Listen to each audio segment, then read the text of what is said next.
রাত গভীর হলে কিছু শব্দ শোনা যায়। আপনি এখন শুনছেন ওয়েস্পার অফ দ্য নাইটস।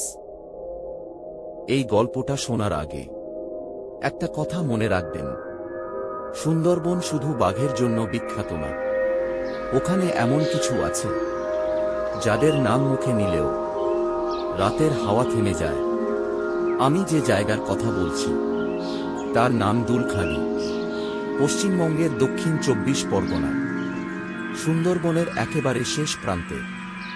দিনে মাছ, কাঁকড়া, নদী, কিন্তু রাত নামলেই ওখানে মানুষ একা থাকে না। দুলখালির পাশে একটা সরু নদীর মতো জলপথ আছে। লোকেরা ওটাকে বলে কালো খাঁড়ি। ওখানকার জল সবসময় কালচে থাকে, রোদেও আলো পড়ে না ওই জায়গায়, এত ঘন জঙ্গল। গ্রামের বুড়োরা বলতো ওখানে জিনের চলাচল আছে। বিশেষ করে এশার নামাজের পর কেউ ওই খাঁড়ি পেরোয় না। কিন্তু রফিক মোল্লা এইসব কথায় হাসত। সে ছিল নির্ভীক প্রকৃতির লোক। তার কাঁকড়া ধরার নেশা ছিল। রাতে মাছ আর কাঁকড়া ধরা মানেই অনেক বেশি লাভ। ও তাই মাঝে মাঝেই কাঁকড়া আর মাছ ধরতে ওই দিকে যেত। এর মধ্যে আসলো এক অমাবস্যার রাত। আকাশে চাঁদ নেই, চারদিকে শুধু অন্ধকার আর জল। রফিক একাই নৌকা চালাচ্ছিল। সে যাচ্ছিল সেই কালো খাঁড়ির দিকে। হঠাৎ সে শুনল কেউ যেন তাকে ডাকছে, রফিক। সে থমকে গেল। তার চারপাশে কেউ নেই। নৌকার মাঝখানে শুধু সে আর তার মাছ ধরার জাল। আবার কেউ যেন বলল, রফিক, এইদিকে আয়। এবার সেই গলাটা তার নিজের মায়ের মতো শোনাল। রফিকের বুক কেঁপে উঠল, কারণ সে জানত তার মা 5 বছর আগে মারা গেছে। হঠাৎ খাঁড়ির জলে ঢেউ উঠল। জলের উপর একটা ছায়া ভাসতে লাগল, মানুষের মতো, কিন্তু পা নেই। চোখ দুটো একদম আগুনের মতো জ্বলছে।